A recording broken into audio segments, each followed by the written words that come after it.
that's funny. All right, let's jump into the next one here. All right, so this one says, I'm going crazy over here. How do you get your family on a budget they'll actually stick to? We're a family of 4 with 2 grown children living at home. My husband and I are both recently retired. He and my daughter think I'm crazy for constantly worrying about money. We bring in plenty of income, but somehow by the end of the month, we're always putting things on credit cards. We have no car payments and our mortgage is very low, although we have some credit card debt and owe $30K on a HELOC. To top it all off, we spend over $2,000 every month on Amazon. I'm constantly getting yelled at anytime I mention a budget. Am I going crazy? Oh my God. It sounds like the rest of your family's going a little crazy. Like, I mean, I don't know how old like her adult children are, right? Like they may be 19 years old. And so that may be more understandable, but I'm kind of imagining like a 30-year-old, like 2 30-year-old adult children at home who are like dictating how the budget's being, you know, not even a budget, how the spending is going. And then when mom tries to like rein things in, they're like, no, like you're crazy.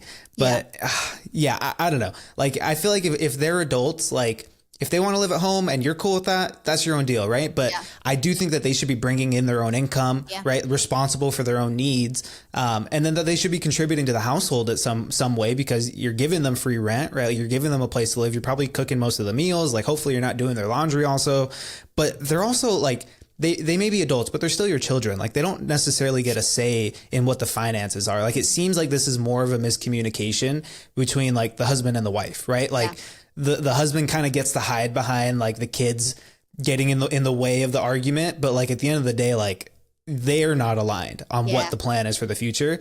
And, you know, even if they bring in a good income off of their retirement savings, like having credit card debt and $30,000 on a HELOC into your retirement age, like, what are you doing? You know, like, I don't know. Things seem like they're a mess. And if you have the flexibility to spend $2,000 a month on Amazon, you could have gotten this cleaned up so much quicker. You know, it's just, I don't think she's going crazy at all. No.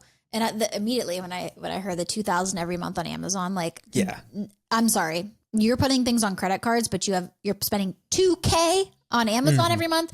You need to cancel your Amazon subscription. I don't care what you're buying on there. You know, I think people rationalize a lot of things on Amazon. But if you really had to like go to Target and get those things, like I'm not sure you would actually spend on them. Right. Because 100%. A lot of it is just an impulse purchase that you're like, oh, I think I want to get this. I'll be honest, I've fallen into it before. But once I like, you know, get it back under control, I'm like, okay, I'm actually going to put this on a list and then decide at the end of the week if I actually need it. Sometimes those things fall off and I forget all about it. That's the first thing I'm doing here. But yeah, you need to get aligned with your husband and your kids. I don't care how old they are. Like if you're saying they're grown children, I'm going to say they're probably over 18 and probably working.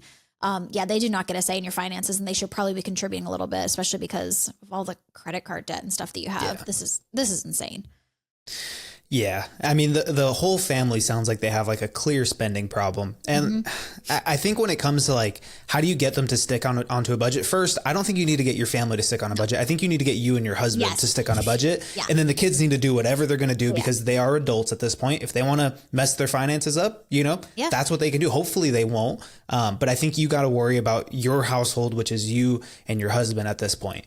The kids are living at home, but you know, they're responsible for themselves as well. And I think you kind of got to just sit down with the husband, alone with the husband, and kind of explain what's going on. Like walk him through the numbers. Like, hey, like, what are we going to do about this HELOC? What are we going to do about this credit card debt? And the fact that we're, you know, I would imagine that they're spending everything that they bring in from their retirement income, which isn't necessarily a bad thing, right? Like you planned for this retirement. If you're withdrawing at an appropriate rate, like that's okay. But is this money being blown on stuff that like you don't need, or can you put it towards a better use? Which one of them would be getting out of debt, but then also like, what else do you want to be doing with your retirement? Do you want to be spending all your money on Amazon shopping trips? Like, I don't know. I think it sounds like the husband and the wife, they kind of just need to be more aligned with like, hey, is this what we wanted out of our like golden years of retirement? Or is there like something bigger that we want to be doing with our lives?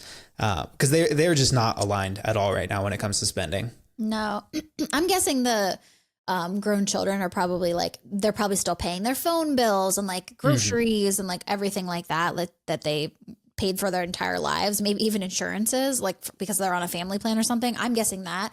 But yeah, you're never going to make a budget that your family will stick to. Like, yeah, her and her husband need to get on the same page because they're definitely not at this point. So I think before you even talk money with him, I think they need to dream a lot bigger. Like you said, is this what we want for our retirement? debt, more debt, and our kids like making fun of us, like how we're spending our money, like that's a really quick way to like not have any retirement, because you already have $30K on a HELOC and spend $2,000 a month on Amazon and have credit card debt. What's happening here? You know what I mean? Like, I don't know. The husband and the wife have a lot more of a problem than the budget that they're on, honestly.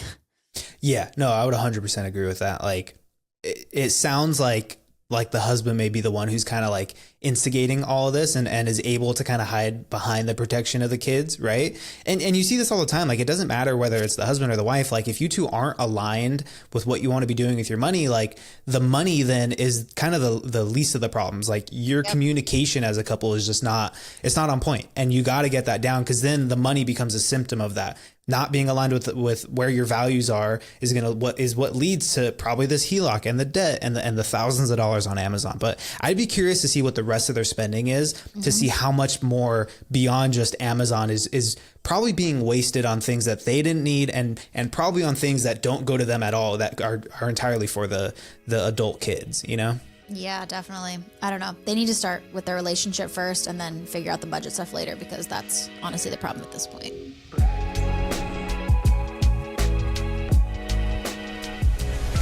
The information, opinions, and recommendations provided on this podcast are for entertainment purposes only and do not constitute professional financial advice. Any financial decisions you make based on the content of this podcast are your responsibility. We strongly recommend consulting with a licensed financial advisor or other qualified professional before making any significant financial decisions. By listening to this podcast, you acknowledge that we are not liable for any financial outcomes.